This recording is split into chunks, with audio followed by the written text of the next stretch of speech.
Welcome everybody to the inaugural episode of Topical Minds. I am your host, Abdullah Califado, and on this episode, we have Stephanie Nause.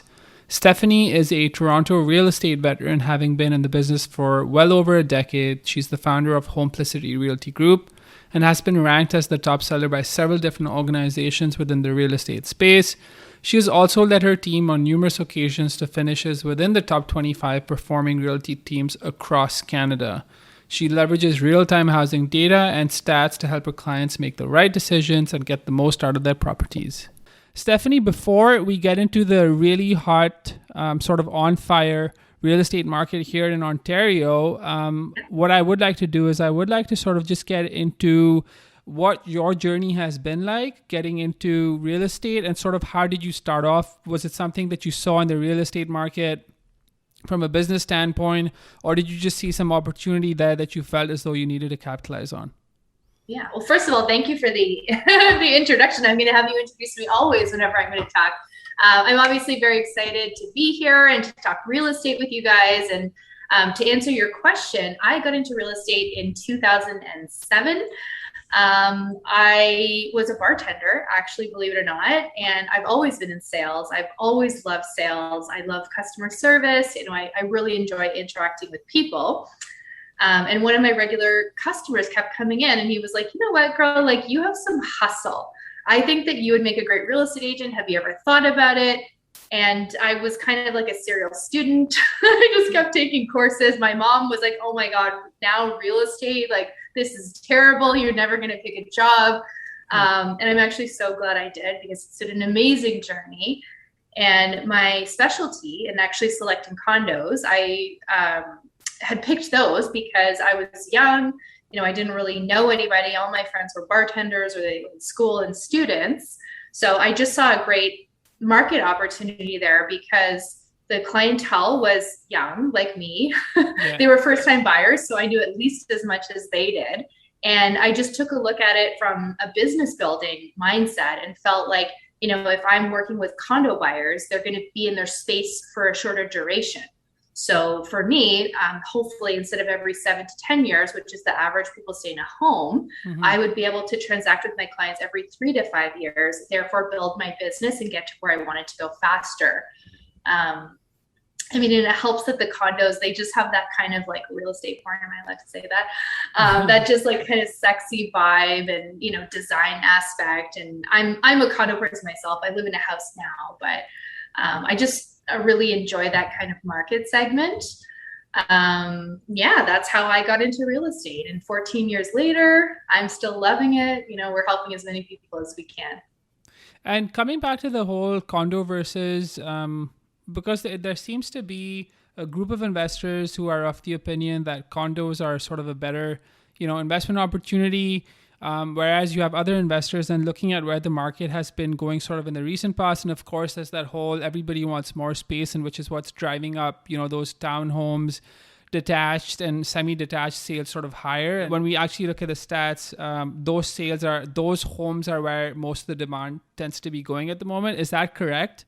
Yeah, look, that's a really good question. It's a bit of a loaded question, especially coming off a year of COVID in 2020. So, yeah. I'm not giving any real estate predictions today. So if anything I say doesn't end up happening, don't kill me. But, yeah. As far as investments go, we have people that reach out, like, because condos are my specialty, we do sell a lot of homes as well. But, condos are my baby. It's my bread and butter. I love them. We do sell a lot of condos to investors. They are definitely an easier investment. It's a great starter investment for anyone that's looking to get into the market because you don't have to, first of all, it's a lower price point. So your carrying costs are less. If you have some vacancy for like a month or two, it's a little bit less scary than, having a house where it's $4,500. There's less maintenance. The condo maintenance fee that you're paying is going to cover most of the stuff. The tenant pays their own utilities. My house is over 100 years old. I just had someone in today looking at the electrical, so you have less of those type of surprise costs that are coming up. And typically I find the type of tenant that you're going to generate is sometimes a little bit of better quality. So, my one bedroom basement apartment rents for $1,500, but, COVID's adjusted prices down a little bit. But, typically before COVID, I was leasing some of those one bedroom apartments, something smaller actually, for maybe $2,000, $2,100. And when you have someone that's in that price point, they're typically like a young professional, they're a little bit more stable. So there's that as well. I mean, there's definitely pros and cons. People will come to me and they've attended a real estate seminar, looked at some of those real estate books, and they're like, oh, I'm looking for a 5% cap rate. Mm-hmm. I mean, I can't find that. Most of our clients, if they can break even, it takes about 30% down right now, 30 to 35%. We have to be very selective about location that we're looking at. And most of my clients for the condos are banking on equity buildup and price appreciation versus like having a certain amount of positive cash flow. And that's just the nature of how our market is. Even if we're going outside the city now to certain places, and again, these aren't my markets, but Hamilton, Kingston, London, if people are looking for freehold properties, then that have better return, they kind of have to go to those markets, because the downtown pricing for some of these larger homes like duplexes, triplexes, it's astronomical. It's definitely a bigger investment, and there's less purchasers for those types of things. So it just depends. I would say most people, their first investment purchase is typically a condo, and it's kind of like a starter investment property, and then they'll transition into a freehold. Does that answer your question? Yeah, it does. And when you think about, sort of the capital gains that one can expect to get, out of real estate, obviously from an absolute standpoint, if you were to look at, let's say, a detached home where there's a lot of interest at the moment, you would expect from an absolute standpoint, from a dollar standpoint, for you to see a much higher sort of dollar return. But from a percentage standpoint, do we have stats that say, condos typically have a higher sort of percentage year over year increase in terms of capital gains? Do we have that at all, or from your experience? I mean, when we're taking a look at price growth, it really depends. Like, I find usually what happens is the housing market, the prices increase at a faster rate. Like, it kind of ebbs and flows. So right now, what were the stats for June? The July stats won't come out until after the 7th of August. That's when they normally come in, and we'll take a look at them. For detached, I think we're double digits. It's like 11.5 in and around there percent year over year. The condo market is at, I think, just under 7% year over year. And these are for downtown. That's my market. So those are the ones that I really drill into. But last year, with COVID, nobody wanted to live in condos. All of my clients were selling their condos and moving out of the city. And that's like another interesting conversation topic as well. I'm sure you'll ask about it. Yep. And, the condo prices went down drastically, right? But that wasn't really expected. So usually what happens is the condos will not outperform the detached market. But right now the average price is almost 1.1 million for a freehold. Like, homes in my area for even semi-detached are sitting at like 1.3 to 1.4. So, right?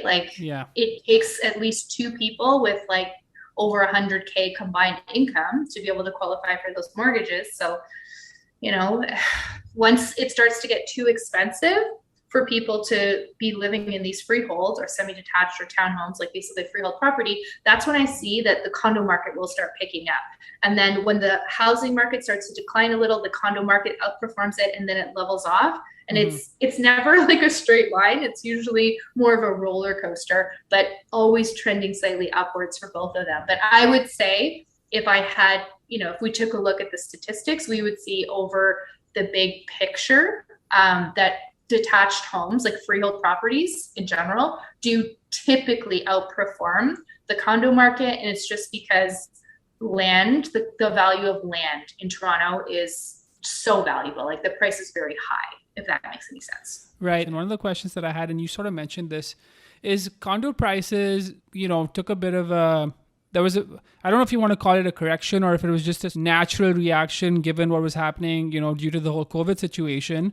But with people more or less going back into offices, be it a hybrid working environment or whatever that is, would you see sort of a significant improve in prices of condos? That's part A of the question. The second thing is luxury areas in downtown Toronto. I remember reading an article recently about specific sort of neighborhoods seeing a significant correction in prices. Have we started to see, demand return to those areas? Just because at the end of the day, the way I sort of look at this, and you can correct me if I'm wrong, just because you're sort of in the market and you have a lot more experience, but I would imagine if you have property, selling, let's assume in the Yorkville area, and it's taken a bit of a correction. It's still downtown. It's still Yorkville at the end of the day, right? Would you sort of think that those condos are even more of an attractive proposition to investors than, let's say a detached home or some of the other sort of asset classes or property types where you do see outperformance?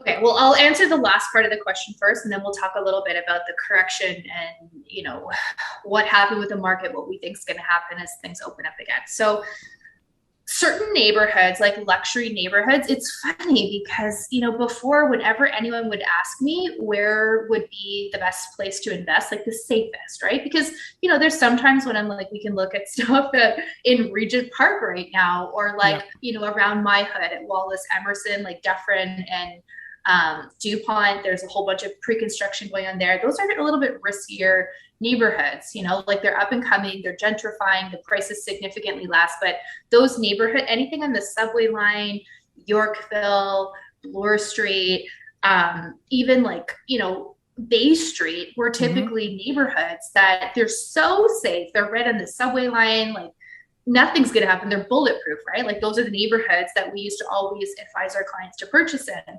And even when there were corrections over the last couple of years, they stayed really solid. However, with COVID, the thing that was really fueling those neighborhoods to be the best neighborhoods ever was the fact that they were on the transit line for people that worked in the very central downtown. So like, I see why these questions are combined, because there's a lot of overlap here.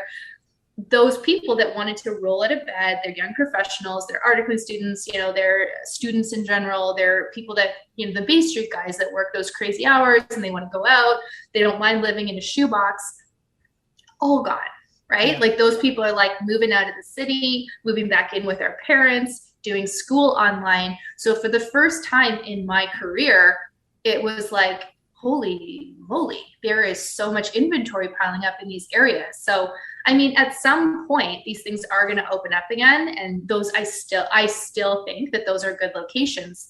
There are some areas like pockets like Yorkville, I don't find had like as much of a correction in terms of pricing.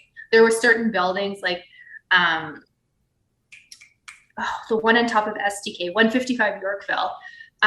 There was a lot of like bachelor style because it's the old Four Seasons. So those were really hard to sell because they didn't have balconies.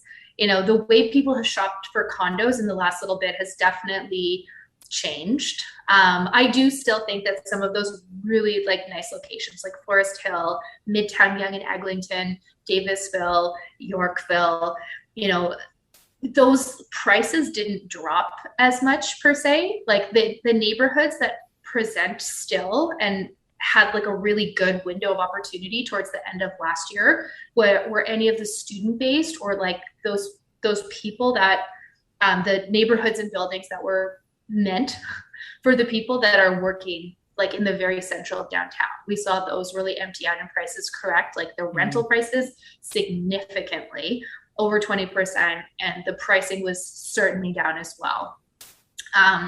To touch base on the first part of your question in what we think is going to happen to the market, I mean, things are going to start opening up. I was just talking to a client about this earlier today. Her son just started his job today in articling.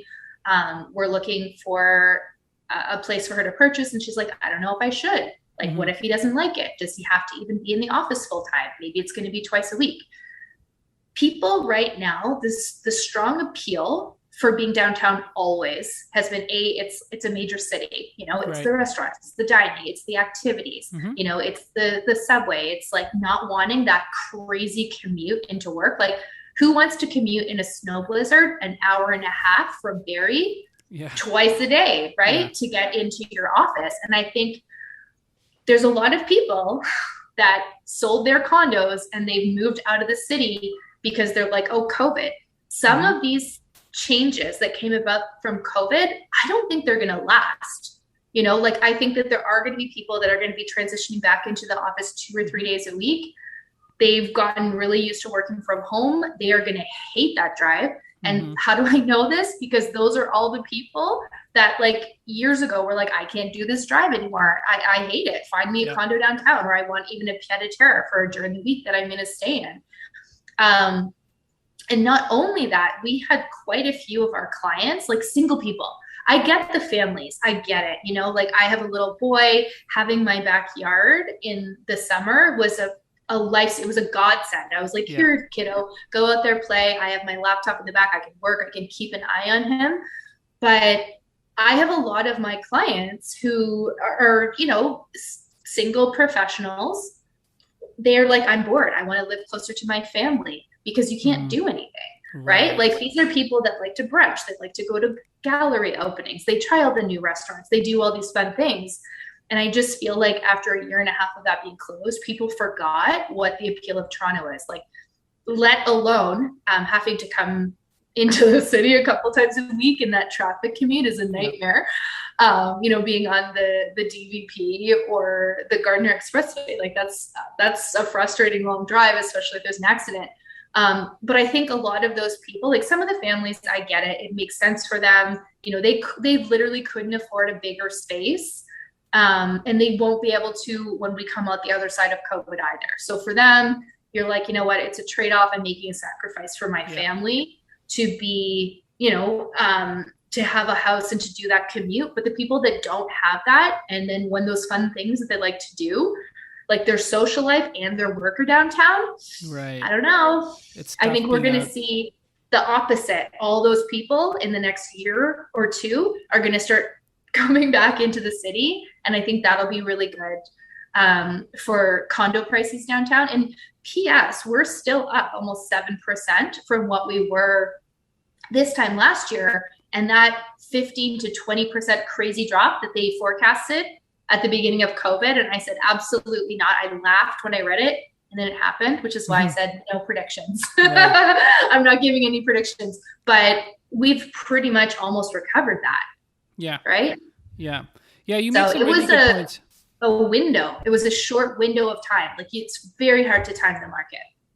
Yeah. And you make some really good points. And just looking at how busy it's starting to get downtown, you can very easily see people driving in and feeling, hey, you know, I sort of miss being downtown. It would be nice to just like live around here instead of having to drive in. So I'm sure that will have an impact on people sort of, you know, deciding to move back into the downtown area. And so for those people who are either, let's say, they're first-time home buyers, and you mentioned that, you know, you'd ideally want to start with a condo just because lower price point and so on and so forth. For all of those people who are first-time home buyers and they're looking at condos, and you had sort of touched upon this a little earlier. You had mentioned one of the things that people look for is having that balcony, right? Like, what would you sort of suggest those first-time home buyers who are looking specifically at condos look for in their sort of dream condo? I mean, I love first-time buyers. It's so hard right now. You know, I feel for them. It's a grind, you know, and just what people are qualifying for and what I can show them. Like, there's the bank of mom and dad coming in. And sometimes they're a little bit disheartened and disappointed. So the main thing I would say is you have to get on the property ladder. No matter what happens, if there's a little fluctuation, and sometimes people are like, oh, I don't know, I'm going to rent, I'm going to see what happens. Even if it goes down a little bit, you're not going to sell. You're going to hang on to your place and you're going to, you know, live in it. Like, you need somewhere to live. I would suggest that some of the major things that people are looking for moving forward with condos is having some sort of a work from home space, and definitely outdoor space like a balcony. I have had a really hard time in the last year selling any of our listings that do not have a balcony. And I think that it's going to be a good long while before people get over that. And just like being trapped in their homes and the quarantine, I think it's going to be a while. The other thing that's been a really interesting trend is previously people hated being on lower floors.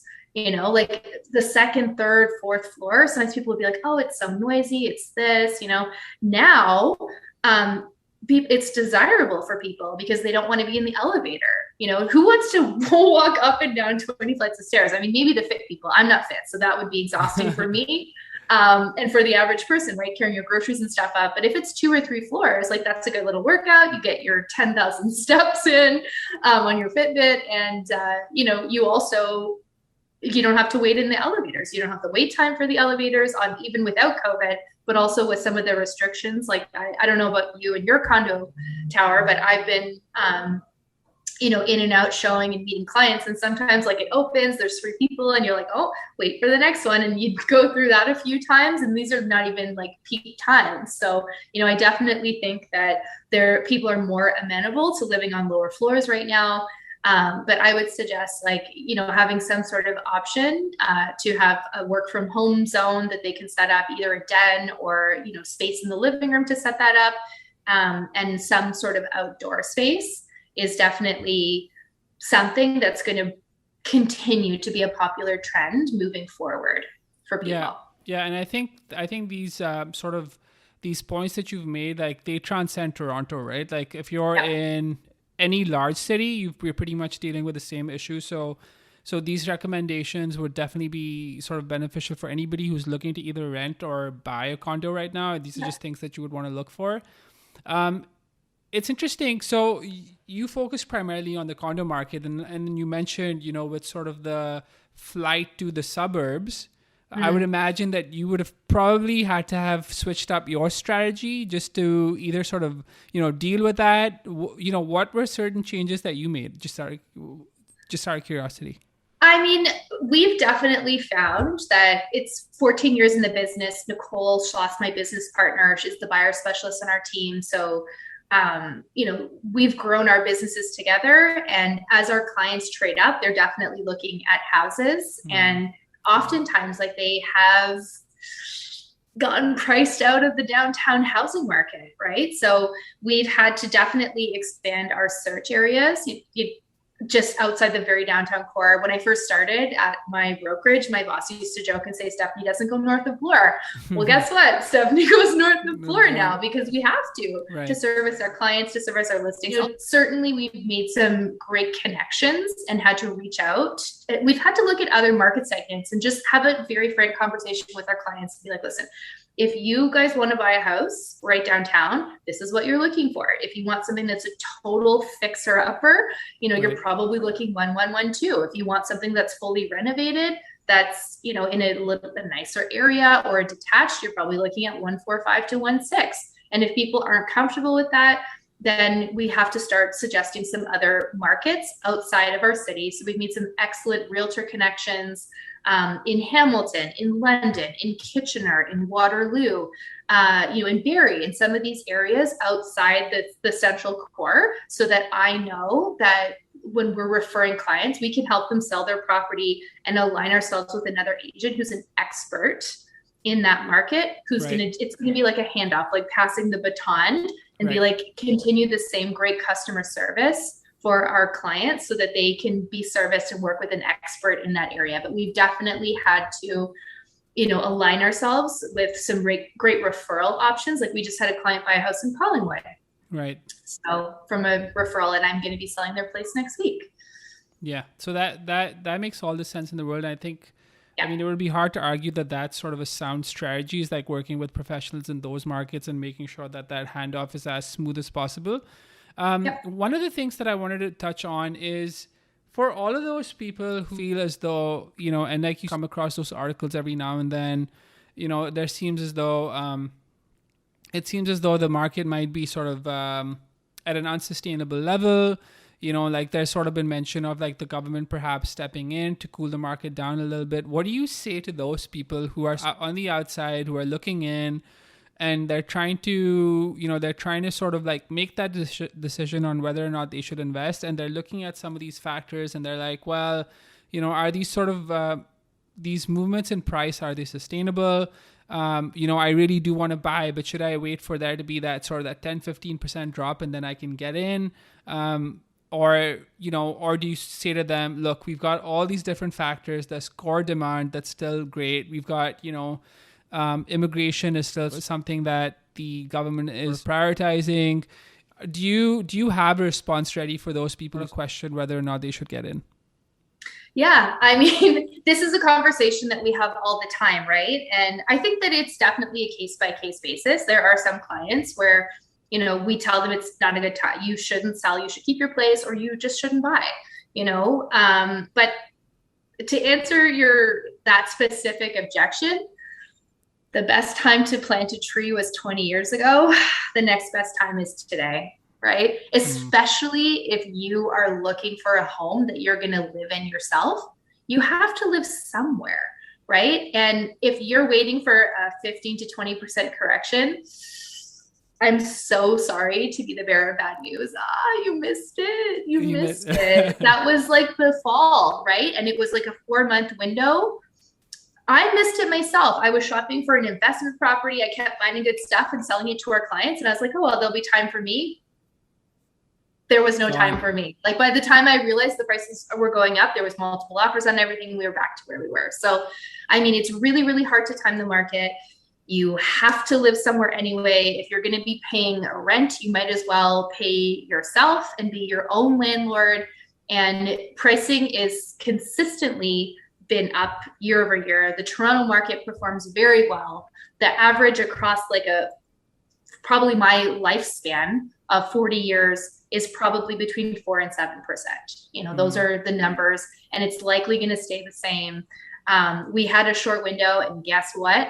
We've had 3 corrections since I've been in the industry. The first one was right when I got into the market in 2007. They were like, oh my God, this is the worst time to get into real estate.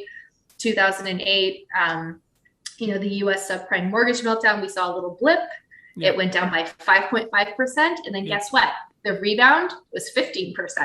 And then again in 2017, when the government did step in and cool things down, there was a little bit of a blip. The markets that were the most impacted were the ones that had the biggest price growth. So areas like Keswick, where prices went from like 600,000, 650 to $1 million, leading up to that in a span of like 6 months. Those areas saw the biggest decline and adjustment in pricing. So those people that bought at the top of the market, they have to live where they are anyways, unless you're buying on spec, which is, you have to be prepared in real estate for a 3 to 5 year hold.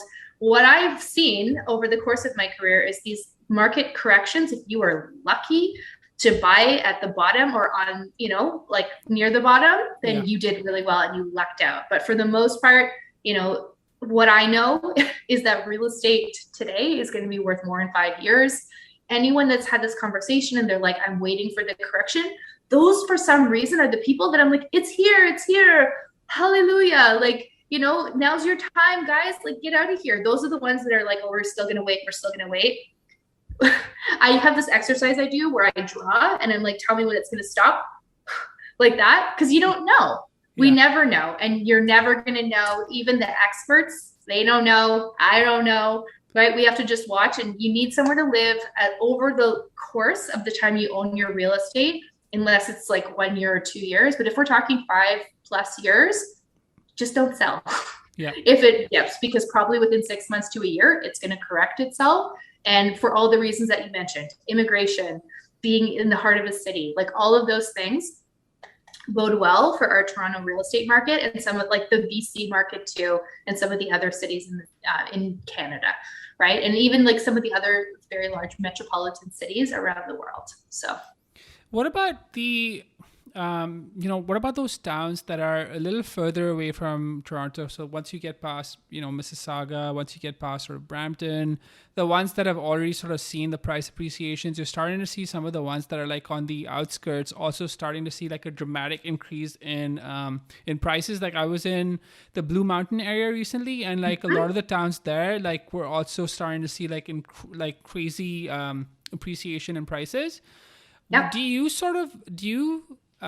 feel as though once that, interest returns back to the downtown area, for some of those areas that are a lot further away and where that commute is a lot longer, if you're living, Brampton, Mississauga, depending on where you're living, you could potentially get away with a 35 to 40-minute commute. But if you're living, let's say in Barrie or even past that, then you've got a much longer commute. So do you envision those places to perhaps see, if a correction were to come, for those places to be more hard hit than some of the other ones? I do. I do. And this is one of those things where I'm like, disclaimer, I do not have a crystal ball. Yeah. However, if we take a look at what happened in 2017, when we saw that massive price growth in those areas that I was telling you about, because every month they put out statistics, and obviously I am looking at our market demographics and seeing like what the year over year is, what the average price is. Like I'm looking at that. And as I'm scrolling down to get to like CO1, CO8, which is Central Core, like I'm seeing like Keswick, East Gwillimbury, like holy cow, like minus 19% and stuff. And it's because they had such rapid growth really, really quickly. And that was fueled by people getting priced out of the downtown. And I think we're kind of seeing the same thing right now, right? We have everyone who's priced out of downtown. You do not get big backyards. Like I'm looking at my backyard right now. It's the size of a postage stamp, right? Like I think it's the size of my sister's driveway, her house in Windsor, right? So people want more size. You can't really get that downtown. So they're moving out of it. And as people start to do these commutes, as they start having to come into the city again, as they start to miss some of the downtown lifestyle, I think that they're going to be selling their houses in some of those markets that you were highlighting. And I think that we might see what we saw. And if the government steps in and really tries to slow something down, I don't know if they will. I mean, we'll have to just wait and see. But I do think that those areas would potentially be in for a correction.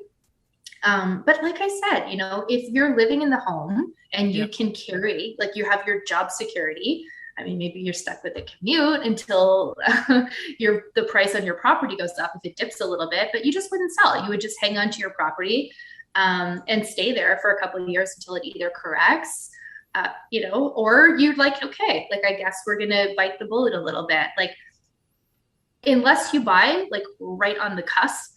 Like I know my sister sold her house in Bradford to move to Windsor, literally like 2 weeks before the Wynne government did their announcement. So those people had such a hard time getting financing because they bought literally at the very peak of the market on her house. But for the most part, like if you bought today in London, I think it's, or, Elora or, Collingwood. I think Collingwood and Blue Mountain is a really nice area. So I do feel like it has its own appeal, but there are certain areas where there have been some really big growth. People might start to transition back into the city. Yeah, we could definitely see some correction in prices there. The other thing I wanted to also touch upon is when it comes to, and actually there's two questions that I have.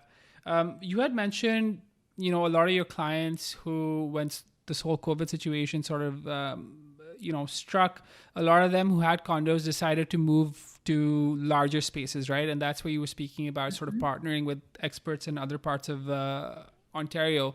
But did you see, was there any panic selling at all? Were there sort of investors who were in and they were like, oh my God, I don't see sort of an end to this. I don't see the market sort of rebounding, or if it does, it'll take a bit of a while and perhaps I should just get out. Did you see that at all? We had a lot of people call us with that panic mentality. And I talked to them all out of selling because I was like, look, like it's just hold on to your space. Most of them had bought like quite a while ago, unless I had a few clients that were selling their investment properties. It's because they were purchasing another property. So I never in a declining market want people to sell their property unless they absolutely have to, right? Like if you lost your job, if you can't afford it, if it, you know what I mean, it's going to continue going down, and that's not a good place to be in, especially if we definitely have to end up selling it, or, you know, you're going to lose the home, then obviously it makes sense to sell. But for the most part, I was like, guys, unless you're buying another property, because if you're buying and selling in the same market, actually it makes sense to buy a more expensive property when the price is down on one of them. But for our investors, because the gap is bigger, so like $500,000 property down 10%, $800,000 property down 10%, like this is actually a win. So that made sense for certain people to sell off one of their investments and then buy a bigger property for their son that he's going to live in, and we took the equity. But we did have a few people, and you know, I had one of the clients that we listed her place, the one in 155 Yorkville, actually that one had a terrace, and we listed it literally like the week before COVID pandemonium hit. The building shut down showings, and I just said to her, like, look, if you want to sell, this is the price that it's going to be. It's significantly like $100,000 lower than what you discussed. The price she wanted was on the high side anyways, because the terrace, which we can agree had subjective value. But you know, most of those investors that had their places listed at the time that COVID hit and prices started to decline, they just weren't going to sell. Like, they're like, why would I sell for such a low price? Like, it doesn't make sense for me. And I was like, I get it, because I have seen something like this happen. Even when we have seasonal slowdown in the market, it usually rebounds. So if we can put a tenant in there and it's coming close to or covering your costs, you know, even if it's $200 or $300 out of pocket every single month, even if it's $500 or $1,000, right, times 1 year, that's $12,000 versus selling your place for $80,000 less than what we could get for it. So for the most part, like, you know, we gave them good advice and just kind of looked at the big picture, and we're like, listen, don't panic. Keep your space. It's going to make more sense for you. And it's, you know, the market is going to correct. And it did actually much faster than I was expecting. The rental rates are still not what they were, but at least we're starting to see some improvement there as well. Right. And one of the things that's sort of been challenging now for new home buyers is, and again, you had touched upon this just briefly, but one of the sort of the hurdles that, you know, they have to get over is that down payment that they have to put down, right? And if it's not that 20% mark, then it's not considered a conventional loan, and so you have to get insurance. And even though that doesn't, you know, a lot of people argue that as a percentage of the value of your property, that's not a very big amount, but like you still sort of have new, or at least first-time home buyers struggle to make that down payment. So for sure they do. So if you were to basically suggest, if you've got a first-time home buyer that comes to you and says, hey, Stephanie, I'm looking to get a condo, what would you recommend the price point be if I'm not able to sort of, would you recommend bringing that price point down and compromising a little bit to get into the game if you're not able to sort of put up that money for a down payment? How do you convince, or what kind of advice do you give to first-time home buyers who don't necessarily have that ability to put that 20% down? Yeah, I mean, I wouldn't worry about that's like a whole other thing. Like, I'm not even worried about down payment and 20%. So when they come to me and they're like, I want to save 20%, I'm like, okay, we need to give that goal up right now, because the market is going up faster than you can save, more than likely, right? So it makes sense for us to, it's going to be what they qualify for. So someone that makes about $100,000 is going to qualify for around $500,000. Yep. So $500,000 is a one-bedroom condo. And, you know, based on what they can qualify for, we'll make some recommendations for location. So there's three main things that we're always focusing on when someone's like, hey, I want to buy a condo. I'm like, amazing. Let's have a conversation. And sometimes we have to have a little bit of a reality check too, right? Because it's like, what is the price? You know, what price are you qualified for? And then everyone's like, this is what I'm qualified for, but this is what I want to spend. They're like, I'm qualified for 500, but I want to spend 350. And I'm like, cool, I can do that. But you know, you're not going to end up in downtown, or if you do, it's probably like a really small bachelor. The next one is going to be location. And sometimes we have to compromise. Either you're going to live in a bachelor's unit, like right downtown or Yorkville or some of these locations for 500, Or we can look at some of the outskirts like Mimico or Fort York, City Place, Liberty Village, some of the outside the perimeter of the very downtown core. And we can get a great 1-bedroom for that price, maybe even with parking if we, go a little bit west of the city. And then the last one is condition of the unit, right? And that's things like if someone's like, I want to get a brand new building, I want it to be fully renovated. Well, cool. That might mean being in a smaller space, right? Or things like having a balcony or not having a balcony. So we need to take a look at the big pictures and figure out what their must-haves are. Go out, take a look at a few. The average buyer looks at between 10 to 15 homes before making a decision. Once you've looked at that number of properties, you're going to have a very good idea of what you can get for your budget and in the locations. And then we have to either adjust. Like there's always a compromise no matter what. And it's a learning process. So that's what we're here for, to give guidance and advice and help people make a good decision and just have a good scope and an understanding of what's available to them for their budget. And sometimes, if we want to have a larger space, that does mean moving outside the city. Or if someone is, heart set on living right downtown, maybe that's just being in a slightly smaller space. So it's having those conversations with them to figure out where the flexibility is. And, who knows, like if someone has a budget of, or, a lot of times, if you qualify for 500 and you have 100,000, then we're bumped up to 600. Or it's like, can we get more money, right? Bank of mom and dad, like, mom, I need $100,000 so that I can top up to 700,000. And then it opens up, certainly more options. But, I do find that the majority of our first time buyers, they're living at home. It's really hard on salaries, like current salaries, even though our clients are very well paid, it's expensive to live right in the downtown core.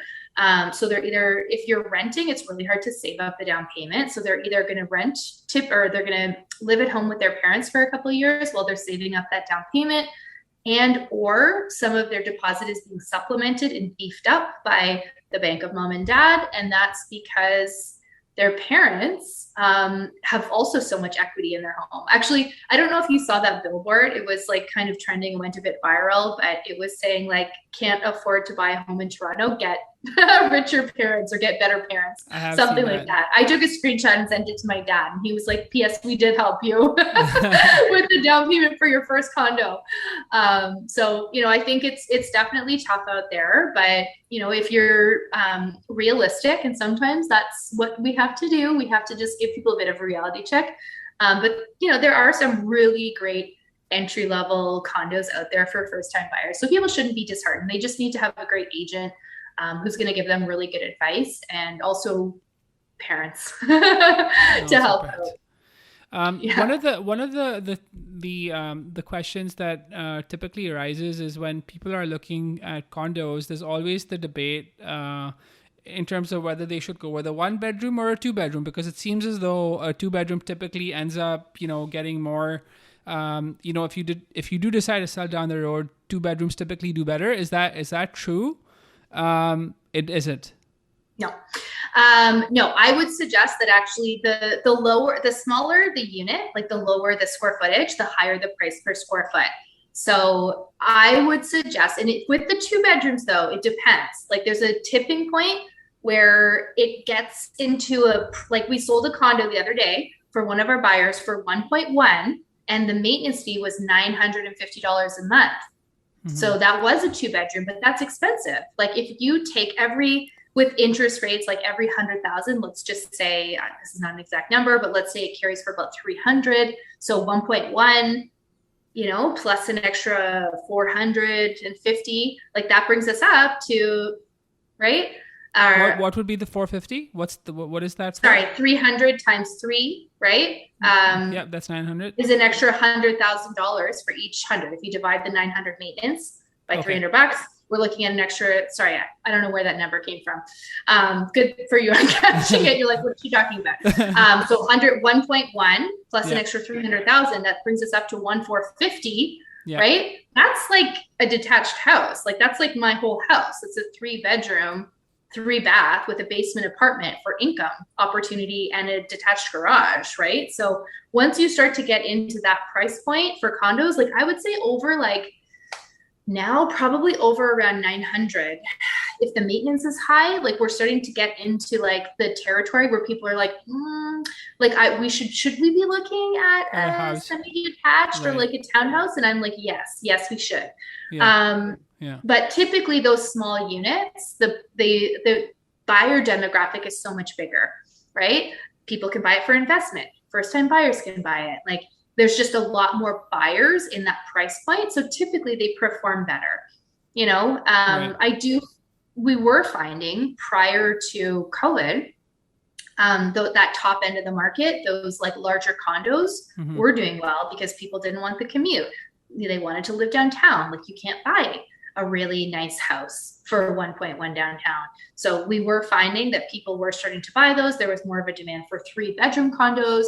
The developers and their new projects were starting to construct them because they were like, okay, like based on the market data and that we've done, like families are starting to want to transition and to be living downtown in these condominiums. And I think COVID sort of halted all of that in its tracks. But I would suggest, like over my career, like if I take a look at numbers, I would suggest that the smaller units tend to perform better over time. Right. That's definitely not something that I was aware of. So it's good to have this conversation. Well, The that's other, why typically also when I'm recommending people for investment to buy condos, usually I like them to buy the small junior 1 bedrooms. So really, if someone comes to me and says I have like $1 million, how should I can buy a condo? I'm like, well, let's buy 3 condos, right? Because interest rates are really low. So we'll divide that down payment up and not buy something fully in cash. And, we'll divide that into like 3 of those small properties. right. Um, Switching gears to, and I don't know if you have a lot of information or a lot of insight on this, just because you mentioned that condos are sort of your specialty or your area of focus. But if we were to, look at new homes, so ones that are either new homes versus, ones that have been developed for 30, 40 years. There is and of course, there's a lot of, obviously there are a lot of positives. When you get a new home, you don't have to worry about maintenance. You don't have to worry about a lot of those sort of, new appliances and so on and so forth. But when for those individuals who are looking at homes, when we do see sort of new developments pop up, we see, those units sort of fly off the shelf really quickly. So comparing sort of new homes versus, older homes, where do you lean towards? What do you sort of prefer? And do you have more insights on what sort of makes for a better investment? I mean, that's like a very case by case scenario, but like we definitely have clients that are buying homes, new construction homes, newer homes, as well as, when we're downtown, like a lot of these homes are older. Like my home was built in 1911. We have had clients buy the brand new, my sister and my parents were like, we want a brand new place. Like we went into the sales center and they ended up buying like a brand new home. There's a lot of costs. And I always tell people up front, there's a lot of costs that people aren't aware of. So, again, just with like an investment hat on, if I was looking at, because my sister did this, I was like, please just buy in that subdivision over there where the homes are 1 year old. They're like 1 or 2 years old. Like, you don't get to pick your own finishes, but it's so expensive to do it from the builder. You have the extra closing costs with the builder. There's crazy delays. Their home got delayed, I think 6 months, and they were living with my parents, which isn't fun, right? Love you, mom and dad, but like, holy cow, like married and, mid-30s living with your parents again. Like that's an adjustment. Or you have the cost of finding like a rental place, but you have to buy all of your appliances. The upgrades, if you want to do them, are very expensive, more expensive than doing like a rehaul on most of the stuff yourself, but paying for the fence. Like there's all of these things. And then there's the deficiencies too, right? When you go through and like this doesn't work 100% right, and there's still little fix-ups and things that need to be done. So, if we're taking a look at like old century homes versus a brand new build. I mean, my house, within 2 years of me buying it, the furnace conked out. I knew it was going to happen. And that's why it's good to do a home inspection, to go through and take a look at the home. The furnace was as old as I am. You know, the home inspector was like, it's lived its life. It's done its job, you know, like expect to buy a new furnace. So I was expecting it. And I bought a new air conditioner at the same time, and it's more heat efficient. The fix-ups that you put into the property do increase the value of the home, but yeah, it can be an unexpected expense, you know? Like when I did the renovation on my property, we opened up the walls and it was just full of knob and tube that was marionetted with aluminum. You couldn't see it when the home inspection was done. So that was $20,000, right? So, you know, whenever people buy these big homes, these old homes, and they're planning on doing a renovation, I always let them know there's going to be something. Whenever you're renovating, like have at least 25 extra, like beefed up, because there's going to be something unexpected. Like we've had clients that have asbestos. You know, knob and tube is super popular downtown. So when you buy a new home, you pretty much know everything's going to be to code. You know, and you're going to have less maintenance. But I mean, you don't get some of the character, like you don't get the exposed brick or, you know, the high 18-foot ceilings usually. Or some of the glass windows, and you're not living in one of those older neighborhoods that has like character. So it really depends on what the client, what they want, right, out of their property, what their goals are, you know, what their taste is. So, you know, I wouldn't buy a brand new build unless you're prepared to shell out a whole bunch of extra cash for updates, lawn, fence, all of these things, to fight with your neighbors over sharing the cost of the fence. Like those are the kind of things that people are like, oh man, this is so annoying. Like I didn't know this was going to happen. You know, if you're buying like a relatively new house that's like 25, you know, 5 to 25 years old, you know, obviously you're going to have less repairs and maintenance on it, but you're always going to have to maintain your home, and it does increase the value of the property. You know, and it's part of home ownership. You probably don't come across homeowners who've owned, you know, let's say a home for less than 5 years to be selling, right? Like you won't see something that was constructed like a year or 2 years ago on the market, right? Or is that sort of? Yeah, it does happen. Okay. So it happens a lot in the condo market because people, like, less so with the new construction home market, but things happen, right? Like people buy this property like a year or two, like people get divorced, right? So you do see stuff turnover, but you know, oftentimes it's the people that were like the first one into the neighborhood, and then they sold all the other homes. So like it's a brand new neighborhood, but those guys were the first ones to move in, and they've seen prices like tick, tick, tick, tick, they're going up and up. Like that's when people sell in a short window of time.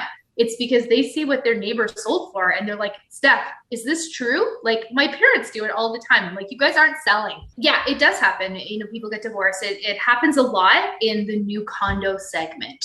And that's because there's a much longer time from when the property was purchased to it actually being finished.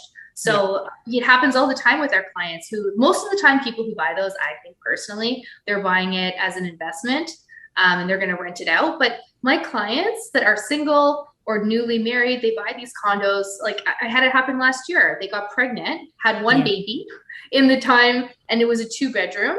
So we sold their 1-bedroom in Den, and then they were moving into this one. And then she got pregnant again. And she's like, oh man, like 2 kids in a condo, too small. So now we're selling the new construction place. So I think it depends at what phase in the development for, you know, the new home subdivisions. If they're one of the first people, then there's definitely a possibility that, you know, a year or two in that they're going to sell it. And then for the condos, like, there's a very good chance that by the time that property is ready, that their lifestyle has caused them to outgrow the space before they even move into it sometimes. So it can happen. Yep, that makes sense. I think we've pretty much covered everything we could possibly cover on what you should know if you want to buy a new place, and pretty much a lot of other really good information when it comes to, you know, the real estate market. Last question for you, one of the sort of things that, you know, people always point to, and we had sort of touched upon this, and then you had also given your response to this and it made sense, Do you think, though, if you were to just isolate the impact of rising interest rates, that one on its own could potentially be something that may be a cause for concern for somebody who's, coming in and they've got a 25-year mortgage, because interest rates, like if they're going up, then of course that would increase the cost of your mortgage, right? So, With respect, listen, if interest rates go up by 1%, it increases your cost by what, like almost 10%, give or take, in and around there, just to make it easy, make the math easy. The banks are qualifying people based on a higher rate than they're actually being given. So in theory, when they should be able to still qualify for their mortgage. But, this is the other thing with COVID. People have saved up money and they've bought homes without going out and doing anything. Like a lot of those activities and stuff, like even things like the sports for my kid and him having to have cleats and these things. So, I do think that there's a lot of people with this frenzy and the increasing market that have bought properties based on their COVID spending and also based on this interest rate. So, there are a lot of people that are going to be coming into a situation where they're going to start to have more costs for like social, for activities for their kids, for after, for some of these programs and stuff. So if interest rates go up too, and it's paired with, like the extra cost, like, they're still going to qualify for their mortgage, but their monthlies, like their monthly budget is based on that interest rate. So it'll be interesting to see how people's spending being curbed. Like I didn't do any vacations last year. Like that's $5,000 for a vacation for your family. Right. So there's a lot of extra costs that people didn't factor in. And then if you, combine that with interest rates going up, like I think that people could be feeling a little bit more squeezed. That's such a good point. I did not factor in, the fact that people have saved up a lot more just because they don't have, they don't have those restaurants that they can go out to. They don't have those things. They don't have those activities that they can take part in. But it's so true now with everything reopening and you having to sort of spend on those activities, what sort of impact that would have on your like monthly, your sort of spending power and the amount that you actually have left at the end of the day. Right? Like even if people have to start transitioning back into work, the extra gas costs, like I have so many expenses that I haven't had because of COVID. And that's why we're seeing people doing these house renos. Like I was like, oh, it's time to do like a bathroom renovation. I have all this extra cash, right? But like it's, if I have to start spending $100 a week on gas again, if I have to start spending $300 a month for a parking pass again, or $25 a day, whatever it is, depending on where you're working downtown. I'm so sorry about this lighting. Those are extra costs that I think people maybe aren't expecting. So we'll have to see. I think it'll be interesting to see what happens moving forward. I would love to make an educated guess, which is that I think that the condo segment will be increasing, and I think people will be continuing to come back into the city. So if anyone's looking to buy a condo, I think now would be a good time to get on that. Yeah, and just on that, before we close, I do want to say that Stephanie is extremely helpful. She's extremely knowledgeable when it comes to the real estate market. And I'm speaking out of course, personal experience, having, used your expertise as well. She is extremely honest and quite frank in the way that she does business. And I think she has, she's genuinely looking out for her clients. So for all of you who are either looking to, get into the real estate space, be it, buying or renting, make sure that you find Stephanie. She's very easy to find. She's, as I mentioned, she's the founder of the Homeplicity Realty Group. Stephanie, are you on LinkedIn as well? Or what would be your, if you I am. I have a LinkedIn profile. I don't go there. So if you do search Homeplicity Realty Group, I'm the only Stephanie Nause. Actually, my cousin married Stephanie, so that's not true, but I'm the only one in Toronto. Stephanie Nause, and you're more than welcome to reach out to me through Instagram, our Facebook page, or our website. And we would be more than happy to have a conversation on how we could help anyone get started, either entry level into the market or trading up to a larger home, or for an investment even. Awesome. Thank you so much, Stephanie, for being on the podcast. We're just starting off. And so to get, to have you on is, of course, it's I don't have sort of words to describe it. Sort of all of these initial guests would have a pretty big impact and pretty big, role to play in wherever this podcast heads. For all of you who are listening in, thank you for tuning into Topical Minds. If you liked what we discussed today, please make sure to like, share, and subscribe. This is Abdullah Khalifado, and I will see you on the next one.